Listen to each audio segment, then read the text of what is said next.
Friday at Pizza Flicks.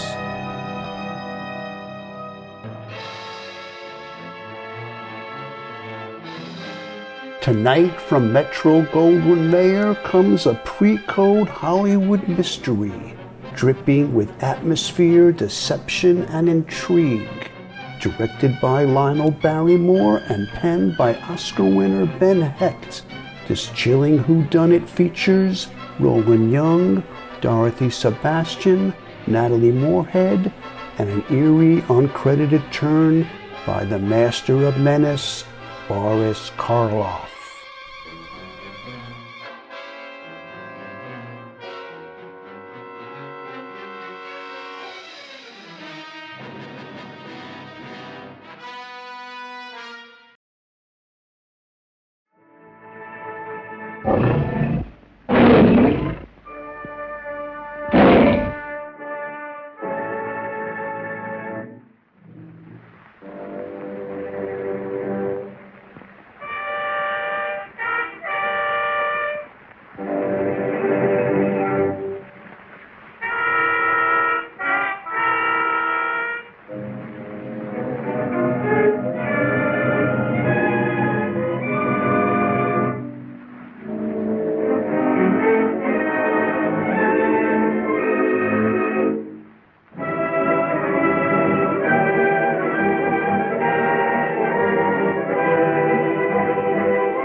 This is the fourth day of the greatest fog London has ever known. Assaults, attacks, robberies and murders have taken place under the cover of the fog.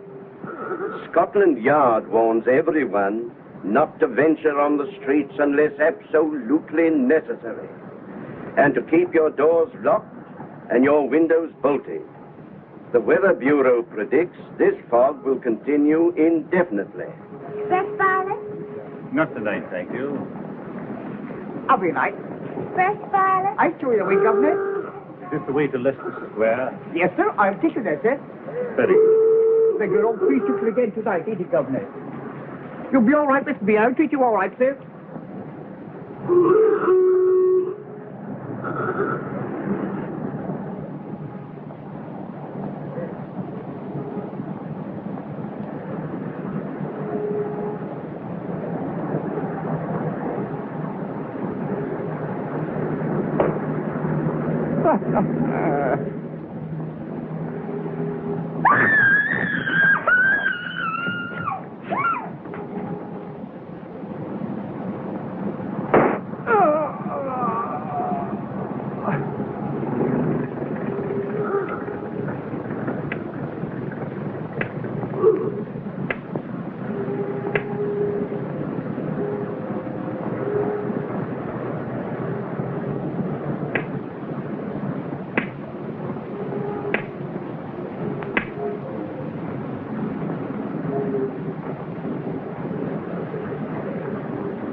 Oh, Lewis. Sorry, apologize, but out of breath. Out of breath. I mean, take your time. Take your time, there. No. Must talk. It's family trait. My aunt always talked. Did you know my aunt? It's a great woman, but very, very chatty. Where did you find her? He was lying on the pavement, just off pell-mell. No, if you have such a thing around, I think that a brandy and soda might do me good. Oh, certainly, sir. Yeah. Sort of soils your clothes as well as your reputation is flying in the gutter. You know?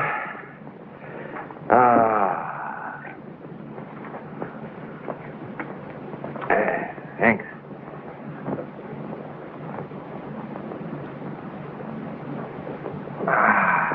Much better. Have another one. One. Several. You know, if this fellow had had his way with me, I don't suppose I'd ever have had another brandy and soda. That's a dismal thought, isn't it? What fellow? Oh, I don't really know if it was a fellow. Now, tell me exactly what happened to you.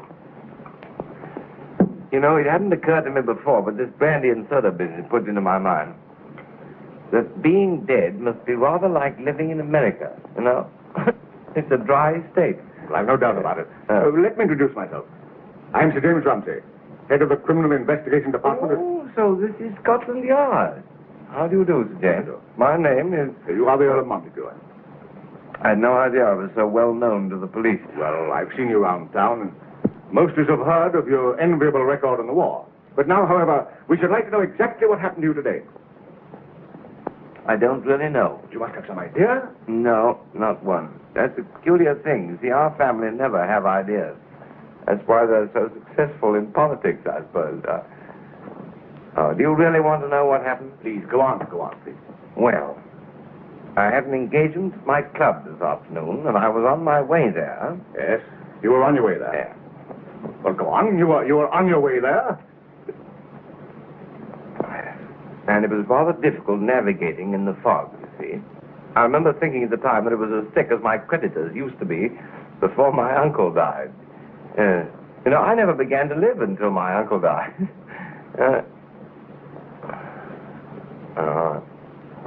Well, I was walking through the fog when suddenly, so suddenly that I had no time to realize what was happening, something or someone reached out, grabbed me by the throat, and started to choke me. Well, didn't you cry out for help? No, I didn't have a chance. There was a peculiar feeling lying there in the fog, strangling to death with people going to and fro, don't you know? And I could just make out their blurred outlines in the fog. I tried to reach out and grab hold of one of them. Oh, ghastly affair. What happened then? Well, then the sun and the moon and the stars began a highly indecent dance before my eyes. Of course, I was struggling, but this thing, whatever it was very powerful, and, well, I suppose I must have fainted. Now, think. Can you remember anything else that happened? No. I mean, some trifle, or something that seemed a trifle at the time. No? Oh, wait a minute. Yes, I do remember something, but I don't know whether it has any bearing on the situation. Well, what was it? Well, as I was crawling through the fog, just before I was attacked, you know, I heard an odd sort of tapping noise. A tapping noise? Yeah. Well, I mean, can't you describe it more accurately than that? No, because I paid no attention to it at the time. It sounded as though it were getting louder, as though it were coming nearer to me, you know. At a regular beat, like the ticking of the alarm clock in the stomach of Peter Pan's crocodile. Eh? Well, this is hardly the time to discuss Peter Pan. Oh, I don't know. It's a charming play. Don't you like it? I do, yes, but not at the moment. Montague, tell me, do you know of any man who would have a motive to kill you? No. Are you sure? Well, I don't know. Of course, there may be some fellows around who think that I'm not an ornament to society, but then I've had that same idea about myself at times. But can you think of no particular man? No? No. Or woman, perhaps? Oh, certainly not. On your word of honor? I haven't led a blameless life, but at least I've never given any woman cause to kill me. That is, no more cause than most men give most women to kill them.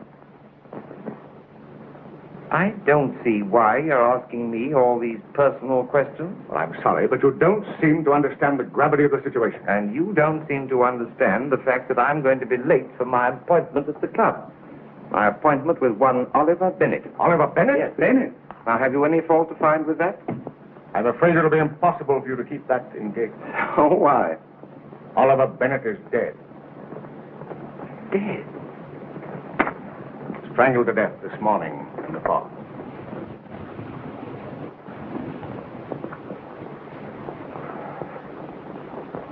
Do you mean to say that there were other cases like mine of men being strangled to death in this horrible fog? Yours was the 5th today. The other 4 are dead. Oh, I'm sorry. See now, I didn't know. You see now how it's absolutely necessary to have the truth about everybody involved in this affair, no matter how remotely. Were these other 4 all men? Yes. And do you suppose that they were strangled by the man who tried to do me in? Every attack had the same ear marks, or I should say more accurately, the same throat marks. Did you know any of these? Stevens, David. Oh, no, Why, not what, these. What no. is it? What is it, man? Why, I knew these men. I feel a little faint. Well, there's no time for you to feel faint. I want to know what you know about these men. Oh, they were friends of mine, all of them. They served with me in my regiment in 1915. They had a chance there in the war. I haven't felt as sick as this since I was at the front and heard of friends who had fallen. They had no chance in that vile fog. They were choked like I was. Please. Come on, pull yourself together. That's the only way that you can avenge your friends. Now sit down. I'm sorry. James, I'm at your service. Now, what was your regiment? The 4th Rutlands, we were almost wiped out at Gallipoli. How many officers were left? 14. Yes, there were 14 this morning. And now there are only 10. Lewis? You know, that's rather a terrible thought to me. We must get hold of those men at once. All of the officers of the 4th Rutland, sir? You can get them through the services club. Oh. Tell them I want to see them. Bring them here. Yes, sir. Oh, no. Now, why bring them here, Sir James? Why to Scotland Yard? Why not bring them to my house? It's much pleasanter. Besides, you're almost out of brandy, and I know those fellows. Tell them Lord Montague wants to see them. Must see them at once. Don't tell them what's happened. See that they're protected in this fog. Have a constable escort them. Lewis, tell them to wear their uniform. Yes, sir.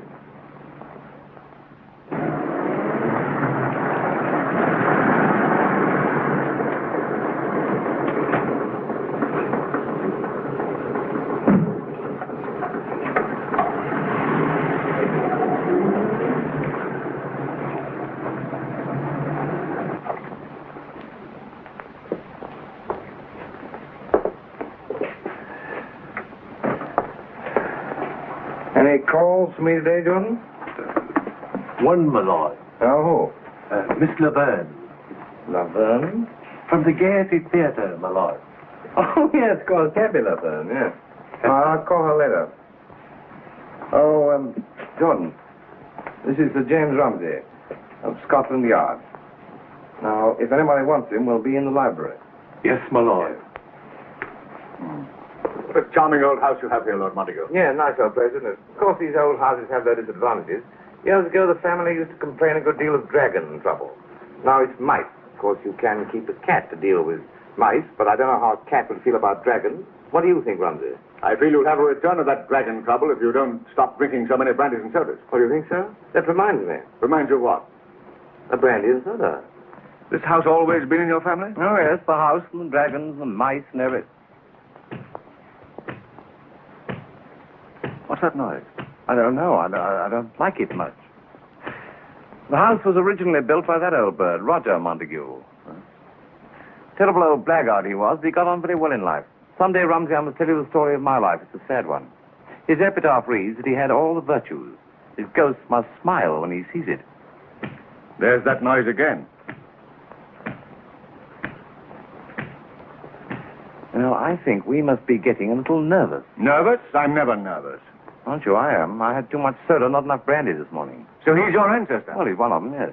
No legend about him, I suppose? Oh, yes, famous legend. His ghost is distinguished from all other ghosts by the fact that he's green. Green?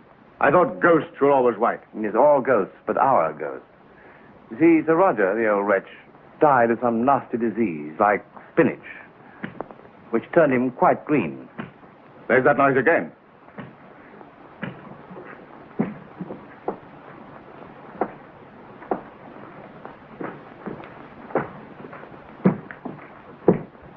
Oh, right. It was you making that terrific noise. I beg pardon, my lord. The fog. The dampness of the fog. My leg. Oh, I understand. I'm sorry, Fry. My lord. What? May I see you alone, please? Yes, I'll be up directly. Yes, my lord. Oh, Fry, lay out my blue uniform. Your blue uniform? You know where it is, don't you? Yes, my lord. All right. Now, let's go into the library. Who is that man? Oh, it's Sergeant Fry, one of the most faithful souls alive. I'd really kill a man if I wanted him to. You go into the library? Have you known him long? Why, he served under me at Gallipoli, where he lost a leg and was decorated.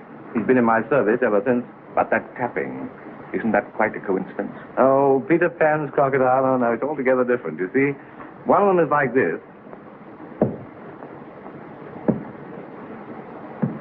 And the other one is like this.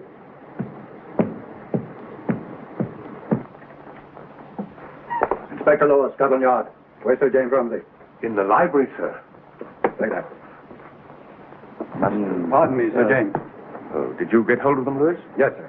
Most of them thought it was some sort of a lark, but they'll all be here directly. Oh, well, then I better go and get dressed at once. Montague, I've missed my food. I haven't had a thing to eat. Could you arrange for a little snack? Oh, immediately, of course. Won't you help yourself to a brandy and soda? I'm a teetotaler, thank you. Oh, you shocked me.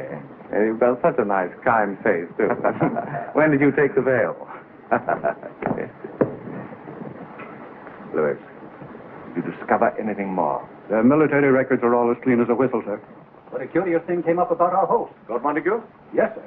One of the constables recognized Lord Montague, but he knows him under the name of Spinker, Spinker? as he maintains a flat in South Kensington under that name. Speak lower, Lewis.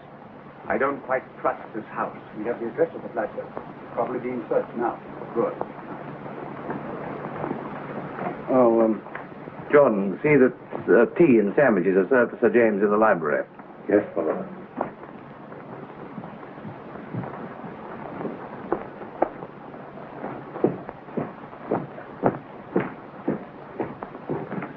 Oh, hello, Uncle Diggory.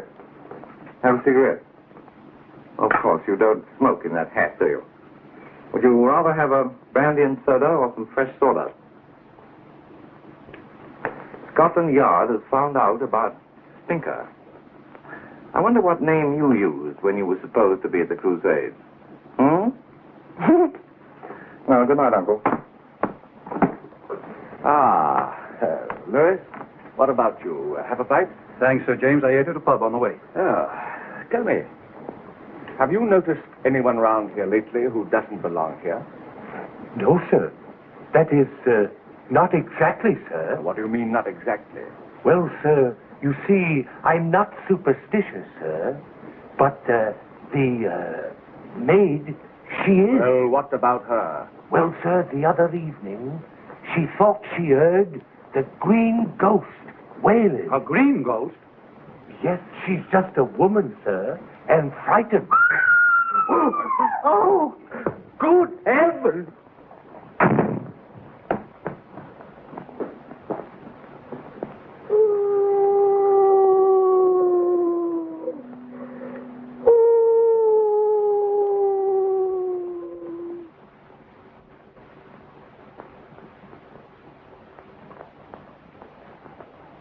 Come out of there.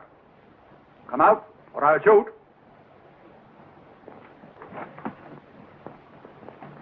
Come out of there. Did you hear it, sir? Hear what? That scream. Wasn't it you who screamed? I never scream unless a fella gets gay with me. Well, where did that scream come from? From the music room. Well, lead us there. Me? Yes, and quickly. it ain't ghosts, it's guns in this house. Come on.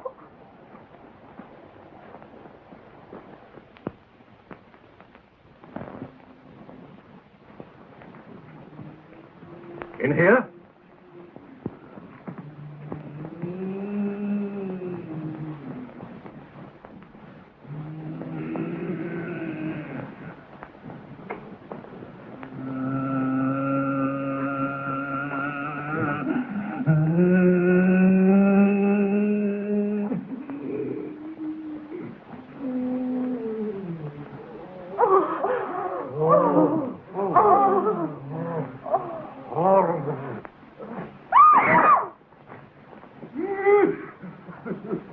How dare you?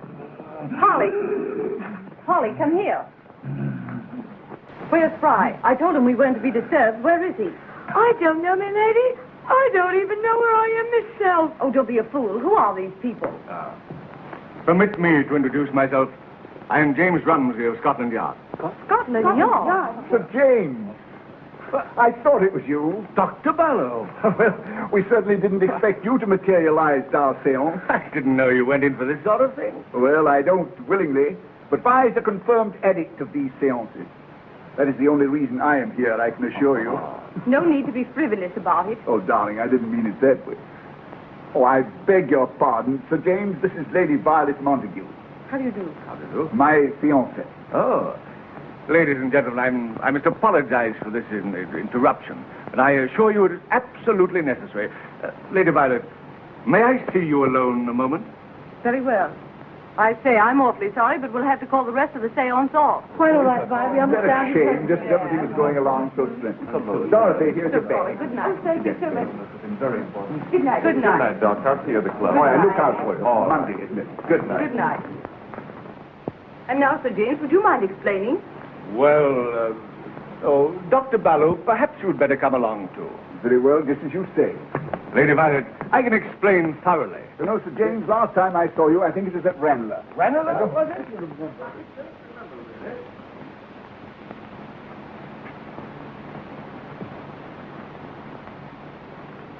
How are you, Leon? I didn't know you were out of jail.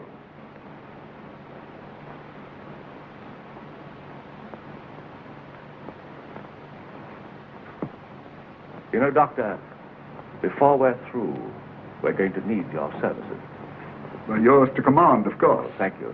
You see, there's something plainly pathological at the bottom of this case. And with your knowledge of the science of the brain... Oh, there you all are. Oh, Monty. Monty, I'm so glad. Hello, Vi. Excuse me if I seem to be buttoning things up still. So didn't I hear a blood-curdling yell? Yes, it was only one of the maids. My seance frightened her out of her life. Oh, I see. Vi, darling, I wish you'd try to arrange to raise your dead somewhere else. Will you?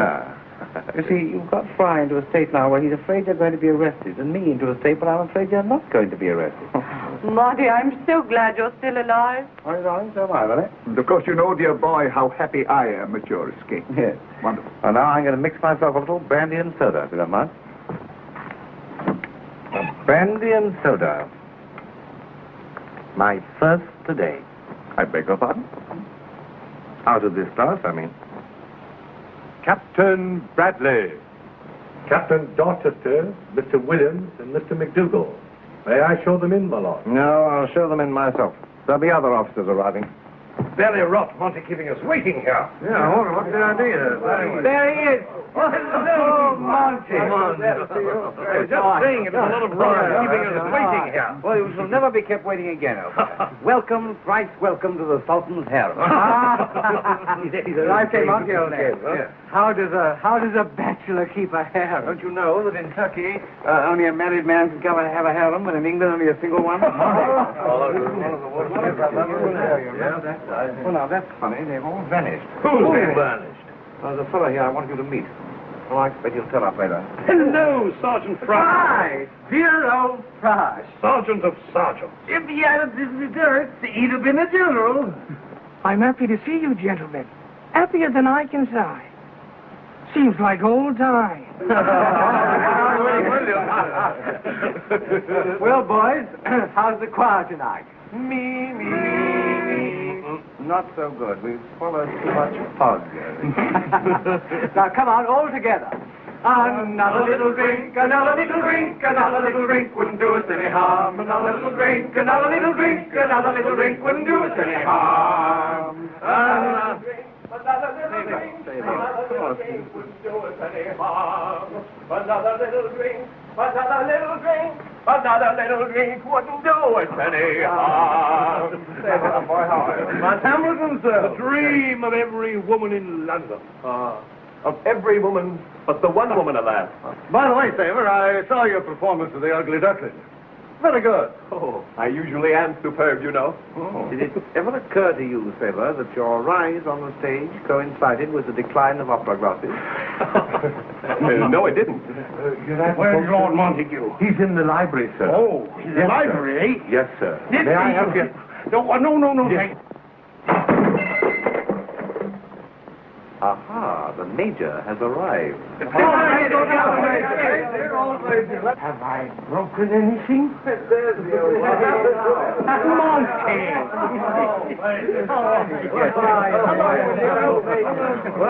Now, Mac, Major Endicott, all present and correct, but Monty, Yes. I've broken your pickle jar. Jordan, see there's another pickle jar here for the Major when he leaves. In the meantime, perhaps, old boy, you could use that. Come on. What? No, must be more. I'm old and careful.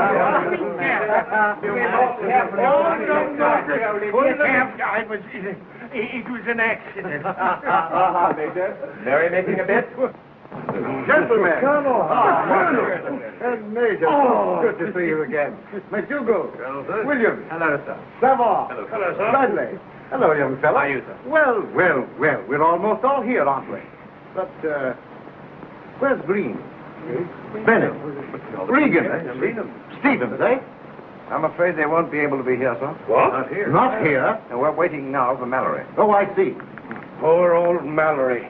I saw him 3 weeks ago with his shrapnel-scarred face. He looked as if he'd been shell-shocked only the day before. Look here, Monty. I didn't know your affection for me was so strong you'd send Scotland Yard for me. Oh, well, Scotland Yard or not, sir, we're all with you here. Oh, I don't deserve this. Glass of wine with you, sir. Ah, Fry. Yes, sir. I say, Monty, what the dickens has Scotland Yard got to do with us? Out with it, man. Who have you been hiding? What's the idea, Monty? Yes, why have you brought us here? Well, Millis, I have my reasons. You'll know soon. In the meantime, I'll give you the regiment. Can you still remember it, Monty? The Montagues are descended from an elephant. We never forget. The wassail for old Lang Syne. Gather round, gentlemen. Should old acquaintance be forgot and never brought to mind? Should old acquaintance be forgot in the days of old Lang Syne? To the kitchen, come on. Old Lang Syne, my lad. They're so happy. To think they may be doomed like the others. Oh, darling, please don't. Won't you go upstairs and rest for a little? I think I will. I'm sure that's right.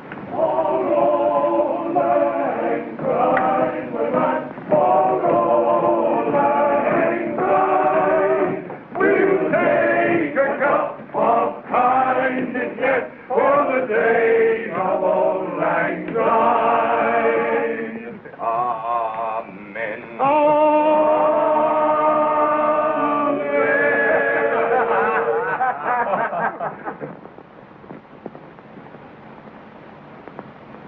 The gentlemen are in the kitchen, sir. Will you join them, Major Mallory?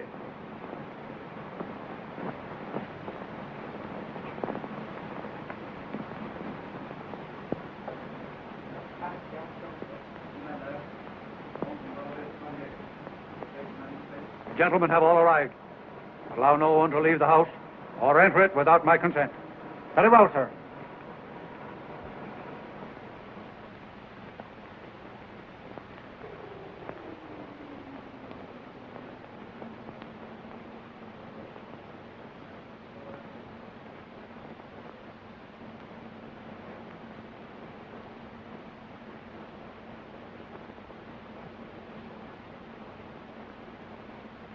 I say, old boy, Polly gave me a bottle of your best brandy. Good for Polly. This is going to make a marvelous bowl of wine. Burgundy to warm the heart. Brandy to par the wind. Whiskey to make you frisky. And rum for fighting strength. Get not the cinnamon. Sugar and cloves. Variety like the spice of love. And crown it with the flame of loyal companionship. Out with the light, fry. There's your bowl of wine. Here's the bowl of wine, drink it down, drink it down. Here's the bowl of wine, drink it down, drink it down. Here's the bowl of wine, it will make you feel so fine. Drink it down, drink it down, drink it down, down, down. Here's the bowl of wine, drink it down, drink it down. Here's the bowl of wine, drink it down, drink it down. Here's the bowl of wine, it will make you feel so fine. Drink it down, drink it down, drink it down, down, down. Here's the bowl of wine, drink it down, drink it down. Here's the bowl of wine, drink it down, drink it down. Here's the bowl of wine, it will make you feel so fine. Drink it down, drink it down, drink it down, down, down. Wait a minute. Mallory's here. Mallory? He's in there, come on. What? Here's the bowl of wine, drink it down, drink it down. Here's the bowl of wine, drink it down, drink it down. Here's the bowl of wine, it will make you feel so fine. Drink it down, drink it down, drink it down, down, down.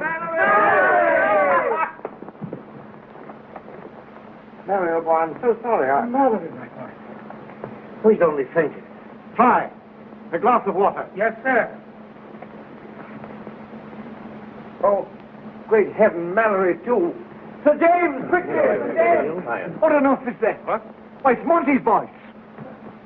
Come round, all right. Put him there. He'll be all right. Gentlemen, gentlemen, please.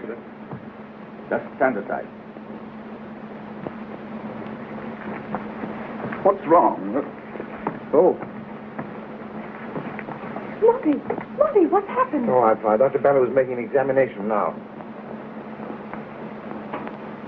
Sir James, this man is dead. Right.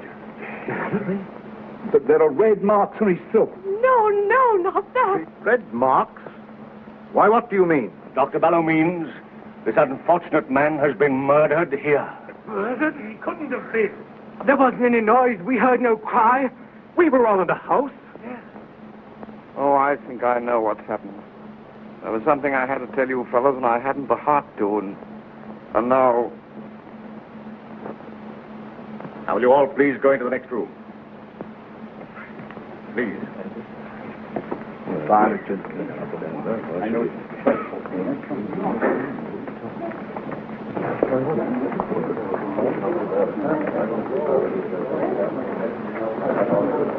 See that the body is untouched. See to the fingerprints and thumb marks. And call the local police station. Yes, sir.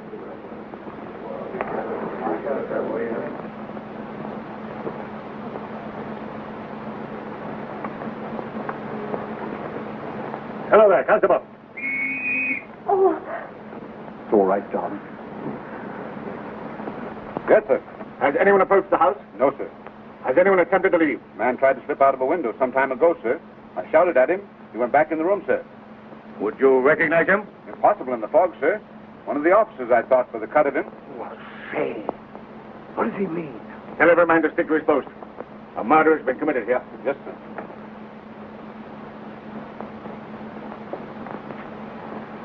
Well, sir? I'd rather you told them. I tried to, but I couldn't get the words out.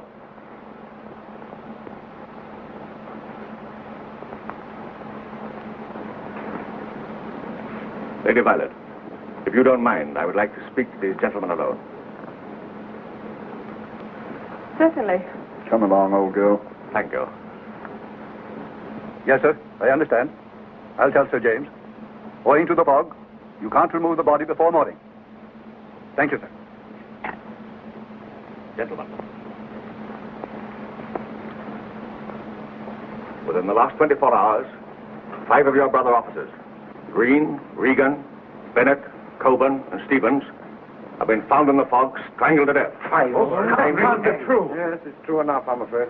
An attempt was made to strangle Lord Montague. Why, you too, Monty. And now Mallory lies dead in that room. Fantastic as it may seem, an effort has been made to wipe out the surviving officers of the 4th Rutland. Well, here is something else for you to ponder on. The rest of the world was not in this house when Mallory was murdered. Are you insinuating that we knew anything about this? I tell you that I will. I tell you, you cannot stop me. I tell you.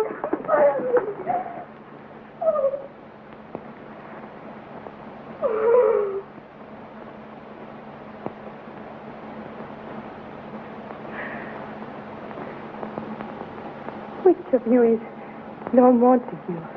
I am Lord Montague. Oh, I want to tell you. Oh. Wrigley, chair. That chair. Major comrades. Yes.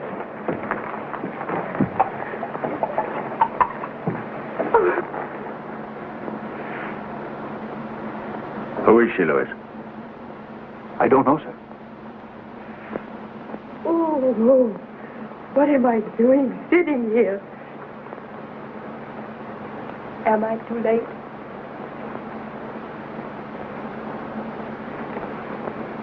Has something dreadful happened already?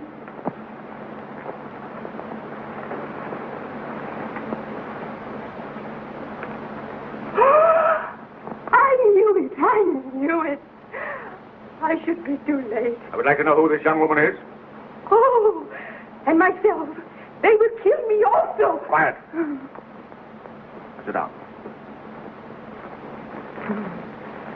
There.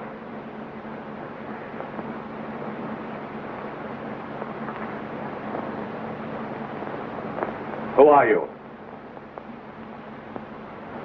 I am Ephra Cavender. Cavender.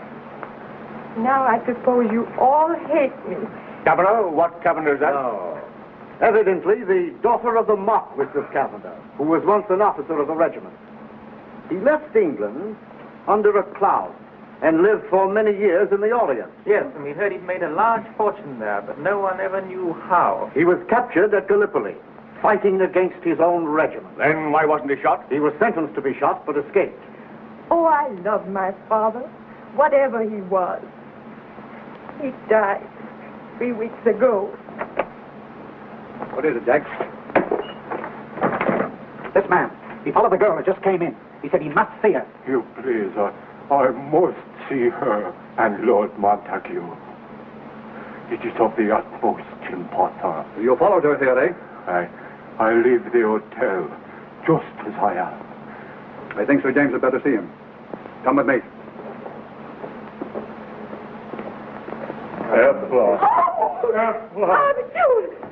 Ephra, what you do here? Do not let him touch me. What has happened? What have I done? I am Lord Montague. Did you wish to see me? Yes, in private. Unless these gentlemen are all members of your regiment.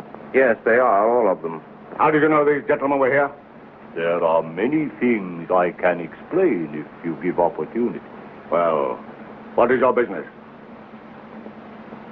I am a lawyer in my country. I arrived in England a few days ago with Lady Ephra Cavender, and also with a will. The will of the late Marquis of Cavender. Have you the will with you? I read it to you now. If I may have the attention of these gentlemen, it concerns them all. All right. Please, you close the door. I read.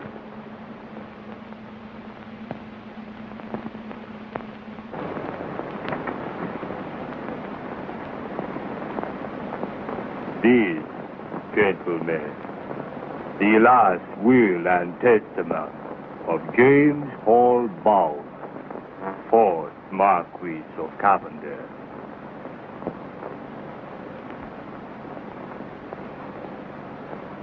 having for many years nourished a deep and undying hatred for the officer of my regiment, who forced me to leave England unjustly. Unjustly?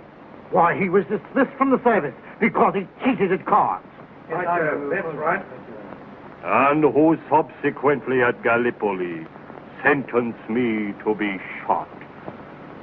I leave to be divided equally among them the sum of £1 million. £1 million sterling. £1 million. £1 million? By Jove, I'm rather glad he hated us. Yes, Milord Montague. But the Marquis, he continued. He say, I do this in the firm conviction that nothing so soon cause discord among friends and destroy character as the sudden inheritance of wealth, which I leave them with my curse and the hope for their utter ruin. Oh, incredible. A madman. He's going to be disappointed. What is your name? Abdul Mohammed Bey, Excellence. Oh. Well, go on. Furthermore, I leave to my daughter, Ephra, an equal amount, the residue of my estate, and name as her guardian the officer of the regiment.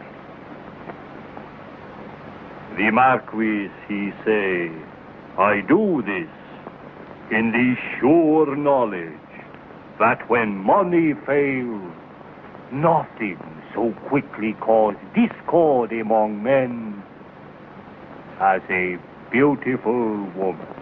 Well, that's where he's entirely wrong. No woman in the world is worth the sacrifice of our friendship. No, that's the spirit. Together, always. Esther, you go with me now. No, no, no.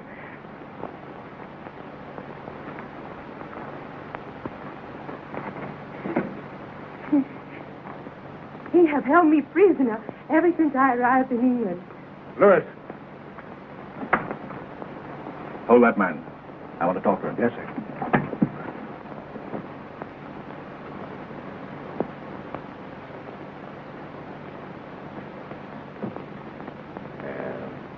Well, gentlemen, I suppose you realize what this will mean. We now have a motive for the murder. By Jove, so we have. Oh, one of you has been very clever. The one who survives inherits the entire fortune. Yes, yes, it was one of you gentlemen here. One of us? One of us? Yes. I overhear him talking with Abdul last night. You see, Abdul, he have locked me in my room. I could not sleep. My eyes, they were open. When suddenly, a flashlight, it started to play across the foot of my bed. Finally, it shined in my face. I closed my eyes. I pretended I sleep.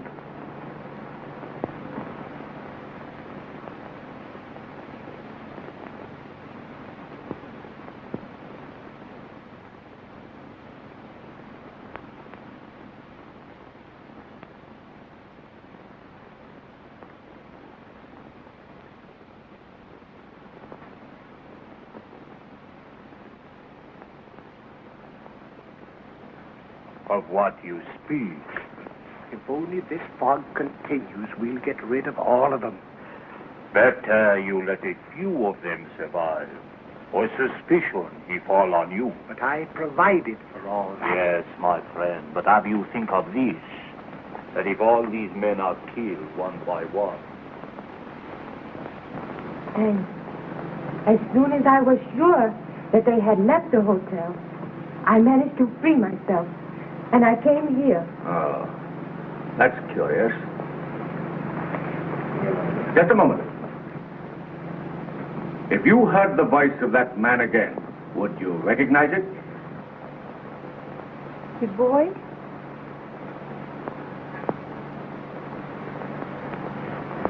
The boy? Why? Oh, no, no, no, no. It was not clear enough for that.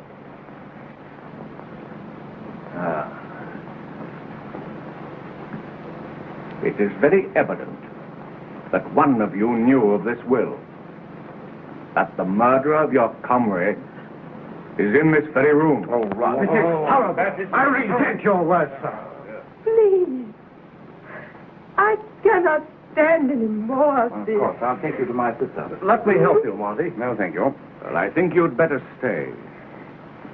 Lewis? Take this lady to Lady Violet. If you please, miss.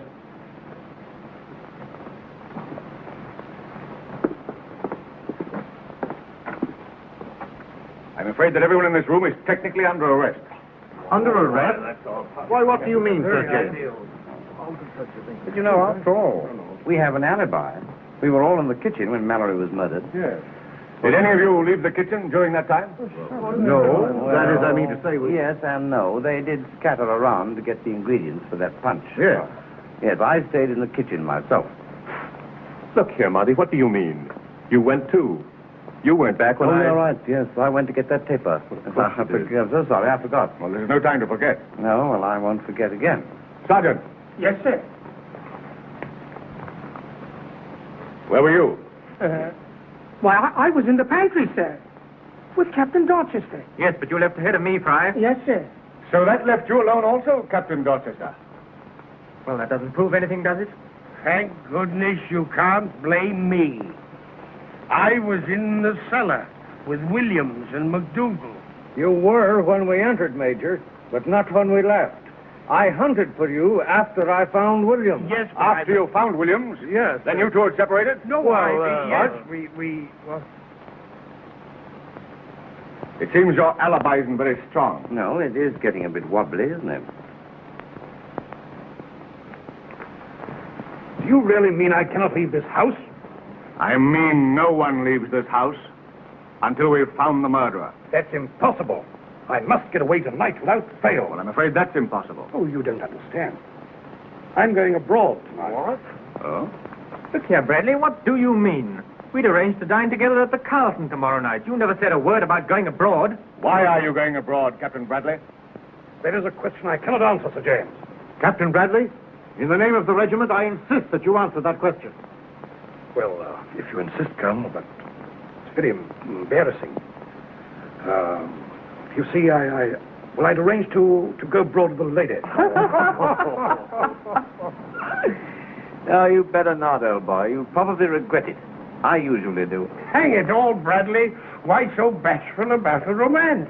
And I'll tell you, Endicott, when you reveal why you were so bashful, that a few minutes ago you tried to leave this house secretly. So, you were the one. Yes, I saw him in the next room, trying to sneak out of the window. Why did you try to leave by the window, Major Endicott? Was that a window? I thought it was a door. I was dizzy. I wanted some fresh air. Look here, Monty, I was just thinking. That's rather unusual for you, old thing, isn't it? Thinking how odd it is. They had no trouble killing the others, but you escaped easily. I must say the same thought occurred to me. Silly. Upon my word, you two seem to resent the fact that I'm still alive to shower my charm on an otherwise barren world. To shower your charm. Under the name of Spinker, perhaps. Spinker? I've discovered Lord Montague keeps an apartment under the name of Spinker. As a matter of fact, I do, but what of it?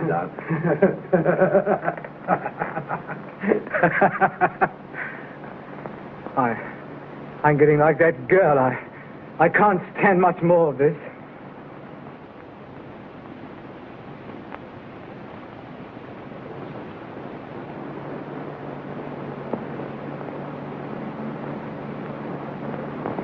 Lord Montague, why do you find it necessary to use an alias?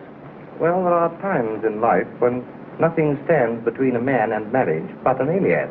Hence, thinker.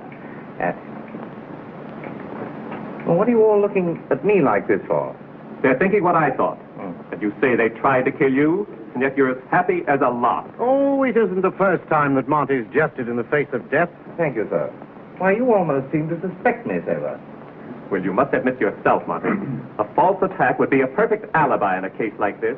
Oh, you're thinking of some stage plot you acted in. Superbly, of course. Perhaps I never played a part more superbly than you are playing one now. Oh, I say. I resent that, Saber.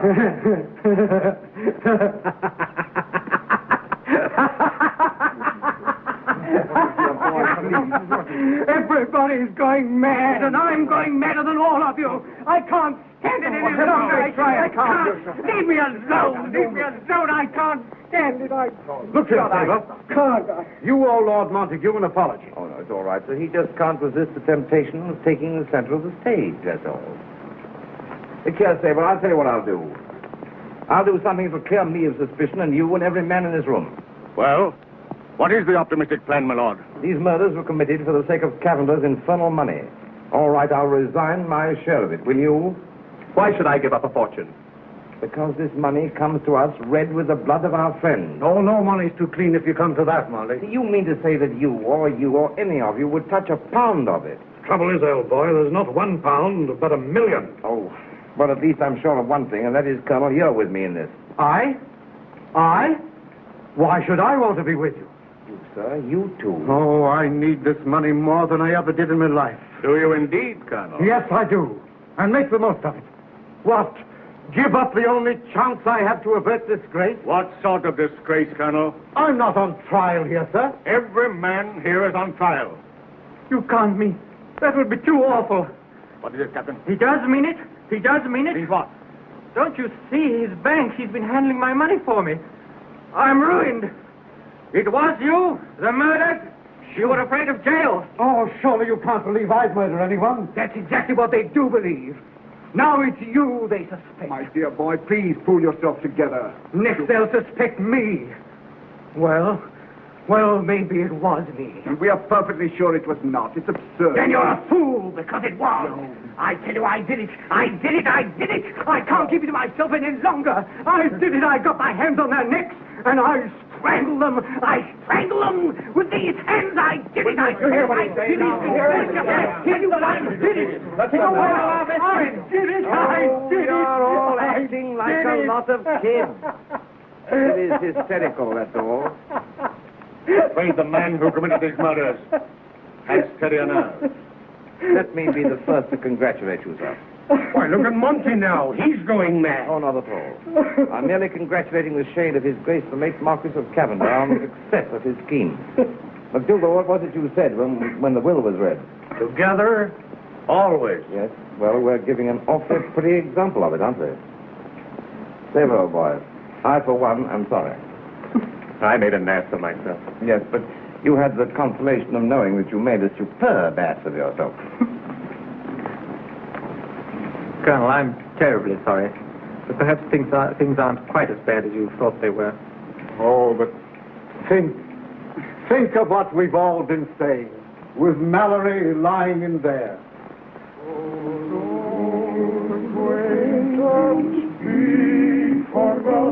And never brought to mind, so no acquaintance be forgot in the days of old lang syne. Old lang syne, old lang syne. Richard! Come quickly, please.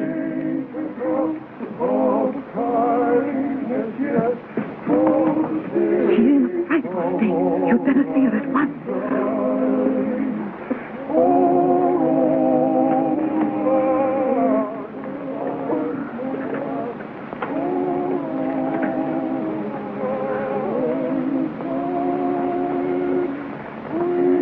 Lady Esther.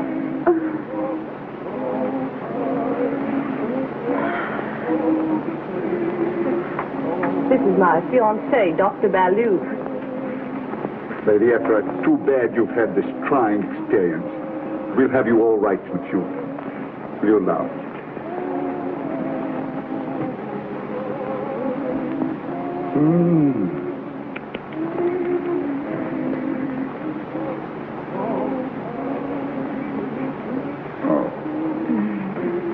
You need sleep very bad.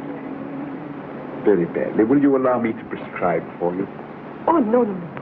It is not necessary, Doctor. Oh, just a mild sedative. I'll run to my room and get it.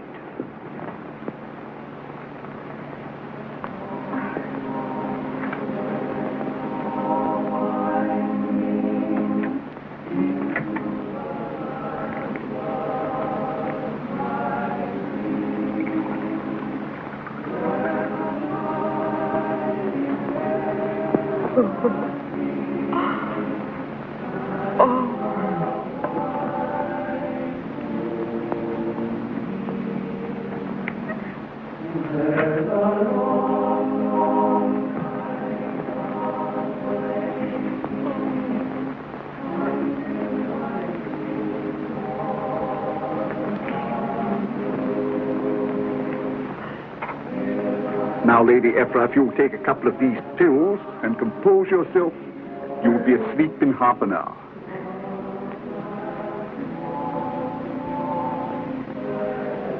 There. Oh, Vi, would you mind closing that door? Oh, surely, dear.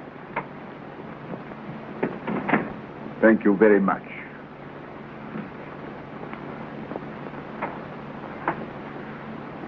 Well, they didn't taste so terribly badly, did they? No. Now, Lady Ephra, won't you try before you go to sleep to remember that voice you heard? It would help us tremendously if you would. I cannot. I was so frightened. Oh, come now. You listened attentively to the voices in that room tonight. I noticed you. Wasn't there one that sounded somehow familiar?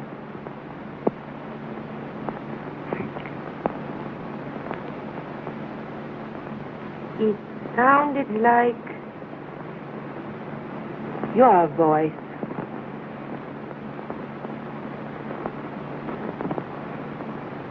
Oh, no. Please forgive me, Doctor. I'm not myself. No, my dear child, I quite understand.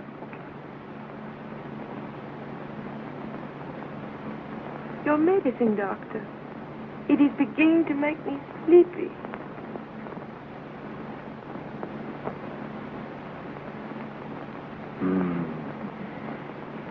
I quite understand.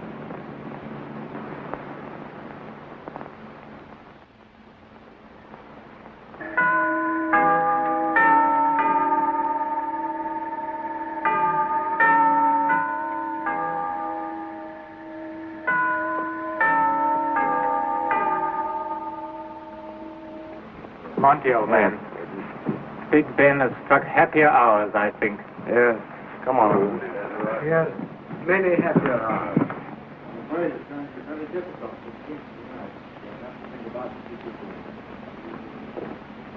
Come along, you fellows, and I'll show you your room. Indeed, we'll all do with a good night's rest. Not quite so loud, old boy. It's Lady Ephra's room in now. Sorry. You'll sleep in here, Colonel. I've told Fry to lay out everything you'll need. Good night, sir. Thank you so much. Good night, Monty. Good night, sir. Good night, sir, John. Good night. Good night, Colonel. Good night, Endicott. Bradley, old fellow, you sleep in there. Thanks, Monty. Good night. Good night, old boy. Good night, everybody. Stay hard. You sleep too firmly in there. Hooked up. Good night, everybody. Good night. First to the left and the first two doors on the right. Good night. Good night, again. Good night. Good night, old boy.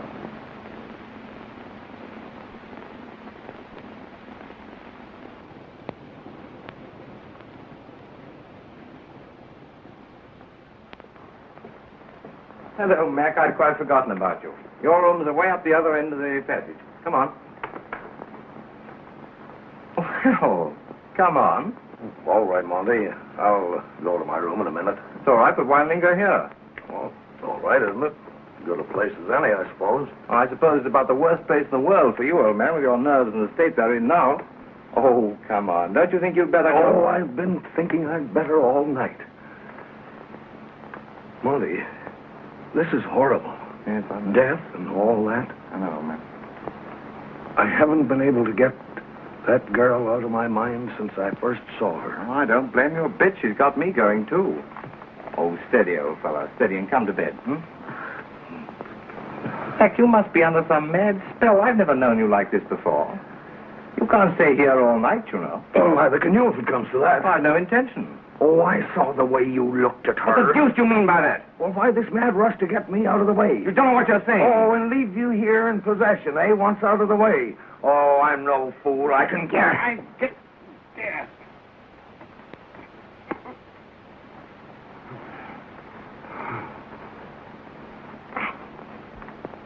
Oh, I'm awfully sorry, Mac. There's a devil in this house, Monty. Yes, there is. That devil Kavanaugh. He's got what he wanted, all right. He had us all fighting over money, and now this. You're right, Monty. I'll go to bed. Good night. Good night, old man.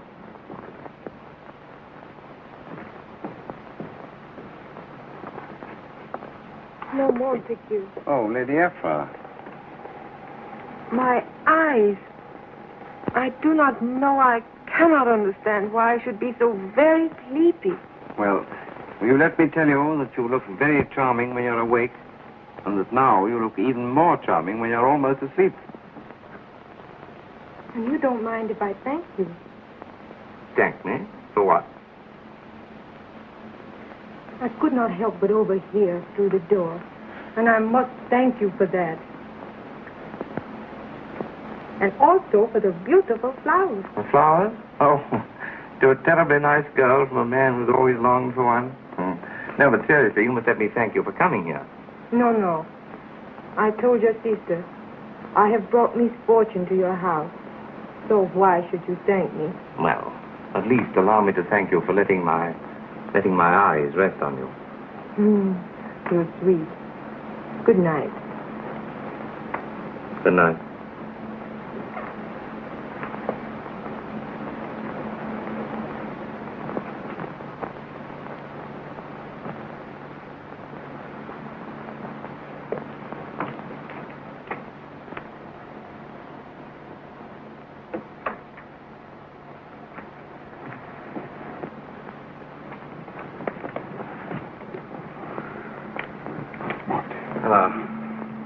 Going downstairs to get my cigarette case. I think I must have left it in the Lion. Well, they can have one of mine. No thanks, I prefer my own. We smoke the same brand. Silly old buffer's gone loony. Hi-ho.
any of them up yet, Friar? Probably not, my lord. Most of them left word not to be disturbed until they called. Well, I'm probably the early bird. I might catch a worm. If I should, Friar, you can eat it. Thank you. I've had breakfast. Inspector Robinson. Dr. Walton. Sir James Ramsay here? He's in the library, sir. He's expecting you. Very well. May I take your hat and coat, sir?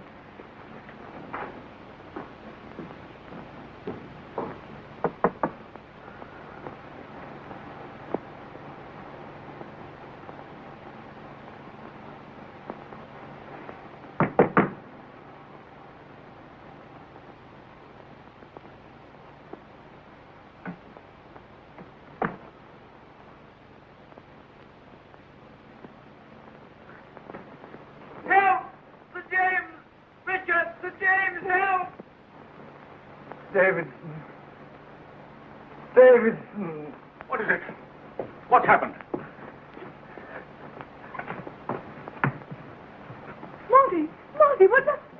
Oh! He has a red mark. What's the matter, boy? I don't know, something dreadful.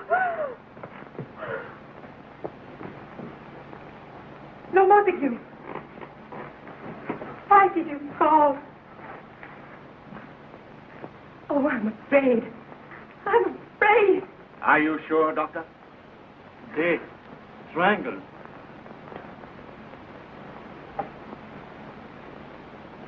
The other rooms.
Killed in their sleep, just like the others in the fog.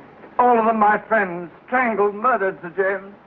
You understand? My friends strangled without a chance. Monty, you're going all to pieces. Don't worry. Sir James will find the horrible monster who did this thing. Well, if he doesn't, I will. If it's the last thing in the world I do, I'll find him and I'll strangle him as he strangled... More! He's gone. He's gone. The dead man. He's walked away. What? Why, it's impossible.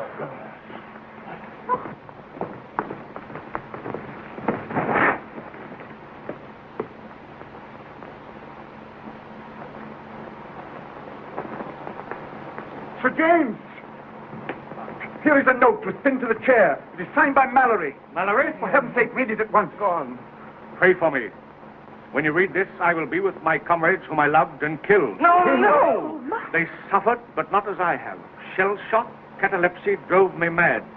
This morning something snapped in my brain. I know now what horrible things I have done. There is no other way out. You will find me at the gate under the tree. Arthur Mallory. I won't believe it. I won't believe it was Mallory for 1,000 notes. Lurks, close those curtains. Go to the gate and see if the body is still there. Yes. Oh, what does he mean, catalepsy? I don't know. Catalepsy is a complete suspension of the functions of the body and of the faculties of the brain. It is a state resembling death. It might have been caused by shock, mightn't it? Just a moment. You mean to say, Dr. Ballou, that a man of your professional attainments could confuse catalepsy and death? I stake my reputation. The man was dead. Well, we'll know in a few minutes whether he's dead or not. I'm convinced he was not. That is a reflection on me, Sir James. I'm afraid it is a grave reflection. I'm not going to remain here and be insulted by you, sir. Leave this house You will be arrested. But you cannot... Please be calm. Why does he say such dreadful things to the doctor? Sir James, it's true. The body's there. He's stabbed through the heart. No mistake this time, sir. He's dead. I tell you the man was dead. If the body's out there, then it was stolen. And was stabbed through the heart. A trick. Stabbed after he was dead. And this note? That? A forgery. Delmonico, you knew Mallory well. Would you recognize his handwriting? Yes, that was Mallory's handwriting. I know it seems that I've made some horrible mistake, but I can't understand. I can't understand. While Dr. Ballow is trying to understand, may I congratulate you, my lord? Congratulate me? Are you mad? Why? Mallory's death makes you the last of the doomed regiment. You inherit a large fortune. How dare you? Under Cavender's will, the surviving officers inherit the fortune on the day of probate. The will is to be probated today. You are the last. Monty, how can you keep from killing him? So you are not afraid of killings, are you? Why, please keep out of this wretched affair. I know what he means, and I do not believe him. No, I would never believe him. So you are the last. And the fortune is yours to do with as you please. Lord Montague, have you ever made a will? A will? Yes, I made one recently. My sister Your suggested sister? it. Oh. So, if you were to die, and Dr. Ballow was to marry your sister... Oh, please, please make him stop it. I can't endure this My misery. dear Lady Violet, you should be happy, not miserable. Your brother has been spared. Up to now. Sir James, I can't stand any more of this. You know me well enough. I am beginning to think that I do. You have Mallory's confession in your hands. The whole thing is as clear as day. At the most, I have been guilty of a professional mistake. Your professional mistake has cost 7 lives. No. Mallory had a hand in this, but he was not alone. We have still to find his secret. I am afraid he has taken his secret where the living will never trace it. Then, if the living fail us, we must call on the dead to help us.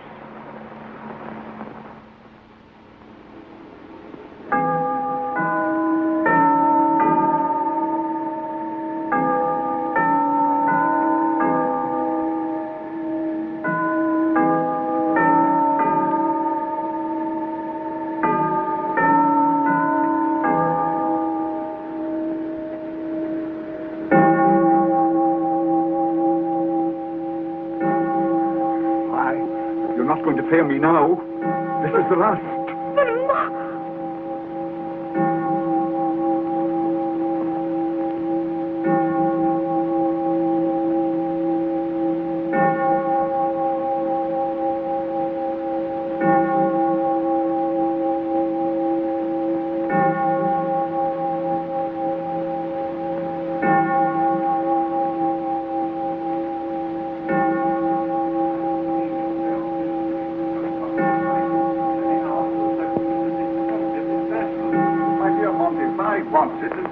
Doesn't object, so why should you? Well, I object to Sir James. There ought to be enough objections for anybody else to go.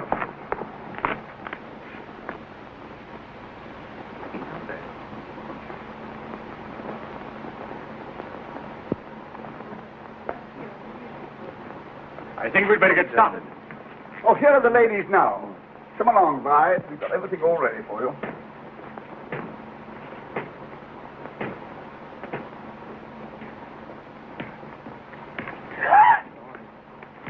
It's all right, Lady Effra. It's only Fry. Fry, what do you want? Are you sure you want me here, my lord? No, of course I don't, but Dr. Ballow insists. My dear girl, I can assure you there's nothing to be afraid of. Come along, let's all go and sit on the sofa over here. Monty, I suppose you'd like to sit next to Lady Effra. So will you sit there? Monty up in this corner, and Lady Vi there. Sir James? I'll sit here. Oh, very well.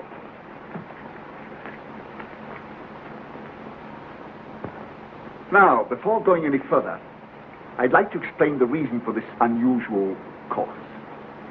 This morning, Scotland Yard, in the person of Sir James Rumsey, made a rhetorical statement about calling upon the dead to help in solving this mystery. As you all know, Lady Vi is a confirmed mystic, and she has taken Sir James's words literally. She believes that through Li Hung we can communicate with Mallory and find out if he really did have an accomplice. All right. Oh, please, Monty. course, don't misunderstand me. I am completely out of sympathy with this whole business.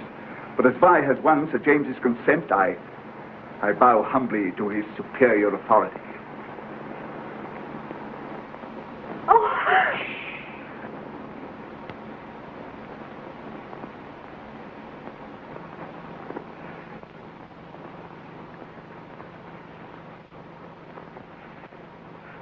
Richard.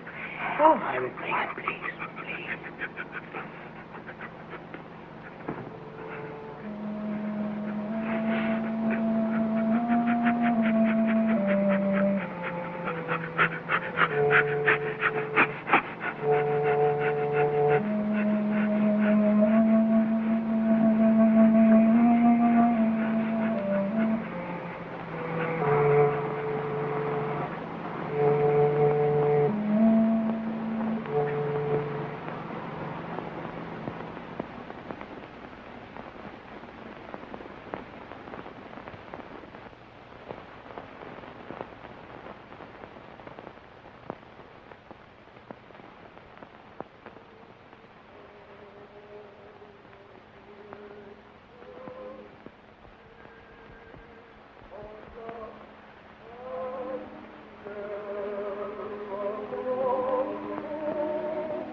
Control.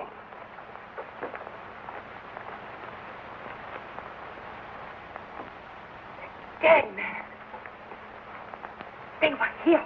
Lady Ephrah, you are letting your imagination run away with you. They were here. Oh, be calm, be calm. I saw them. I should like to retire. Go, Fry, be quiet. But I really should. Look here, Vi, I can't. Please, Monty, be quiet. Let's go on. Lady Ephrah, please sit down. Sit down. But I tell you that I did see them. They were right here.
Get back to your grave. Oh, no. No.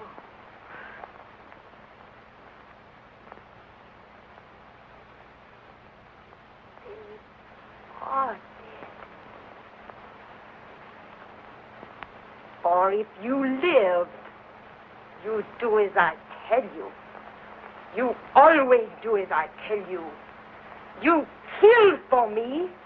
You kill them all for me. That's enough, Doctor. Fight to them. Something ghastly has happened. Oh, look. Oh. Out that knife. Rehung the lights. Oh. Stab.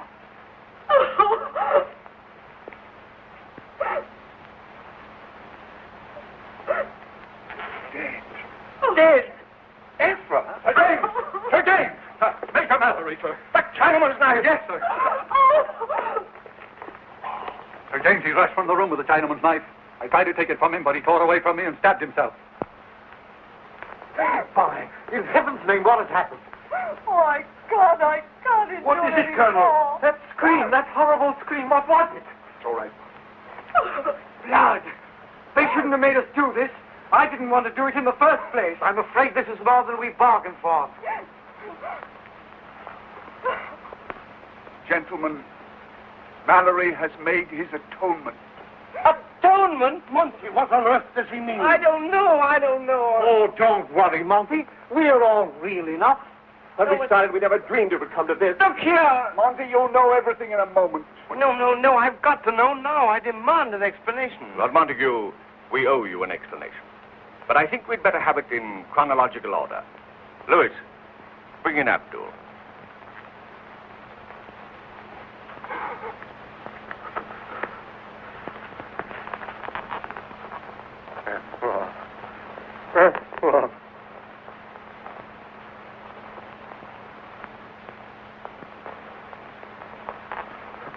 We've had a great deal of patience with you, Abdul. You will tell us now exactly what happened between you and Ephra from the moment you arrived in London.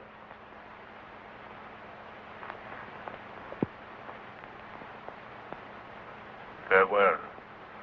I speak. That day, that terrible day, poor Ephra seemed possessed by evil. She just had read her father's will.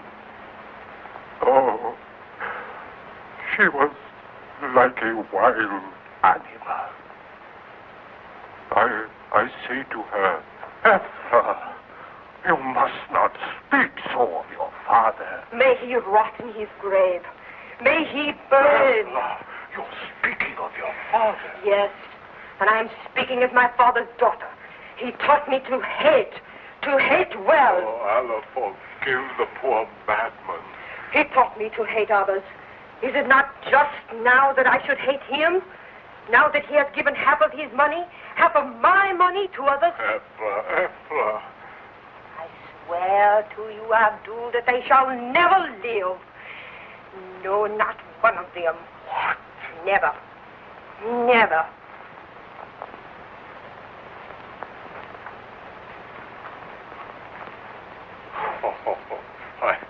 I think maybe you find it rather difficult to kill 14 of them. I will find a way. I will find a way. Poor Ephra. She did find a way, for she had sent for Mallory to spread death in the fog. You see, he had been her lover when he was a prisoner of war. Even then, she had some strange power over him. She could make him do things, like a man asleep who forget when he awake. She could make her will become his. For Ephra knew the hypnotic secrets of our Orient. I cry to her. I beg her. Ephra, you must not do this for my child. It will tear you from me, destroy you, and then my Ephra. Oh, my child. No, Ephra. No.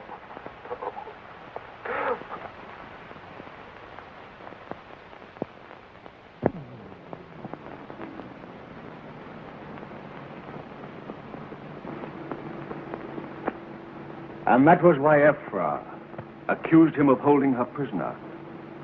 She feared he would expose her.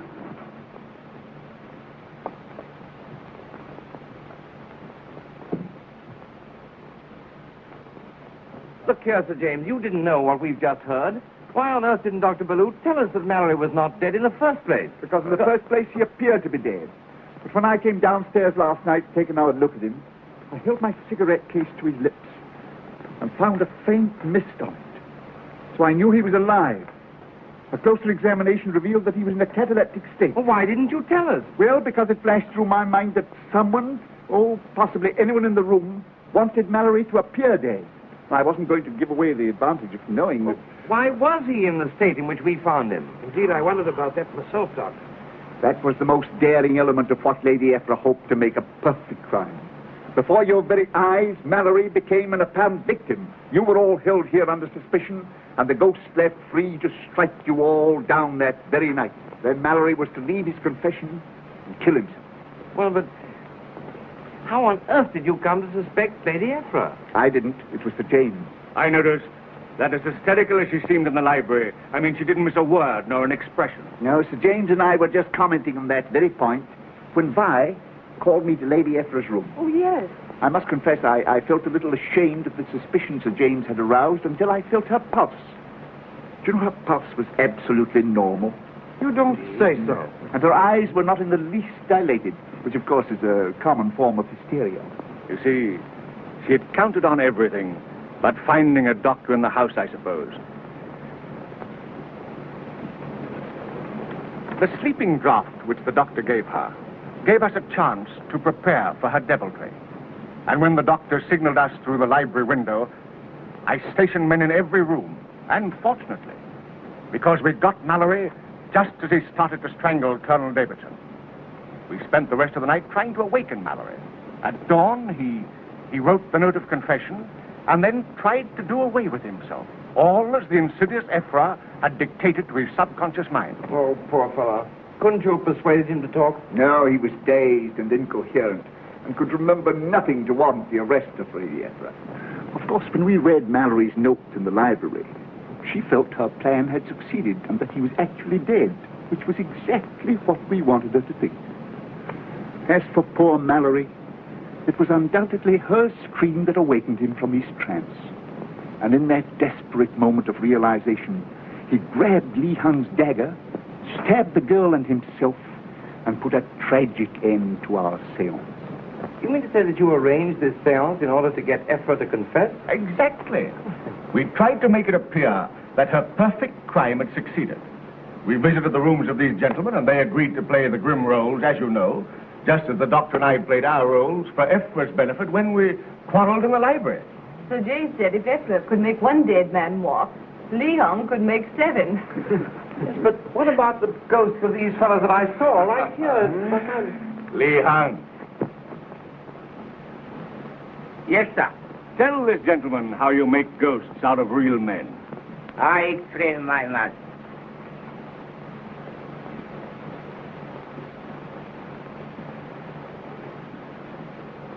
The image was thrown this mirror, through this right, through those mirrors, down there, where you saw this horse. Nice. You know, I can't believe it yet. I can't. Look here. Why so tearful now? It's all over. Oh, yes. Welcome, Fry. Welcome. 100 times. That's it? My first today. Huh? Well, if you know what I mean. You know, I did think she was a nice girl. Well, someday, Dorchester, I'll tell you the story of my life. A sad one. Beg pardon, my lord. Miss Laverne on the telephone. Oh, Gabby Laverne. Yes, I'll speak to her now. Fry, lay out my stinker suit, will you? By the way, Monty, ask Gabby to give my best regards to that adorable fellow Spinker. Give her all our regards. For old Lang Syne. Yes, that's old Lang Syne. Syne. Acquaintance be forgot and never brought to mind. Should old acquaintance be forgot in the day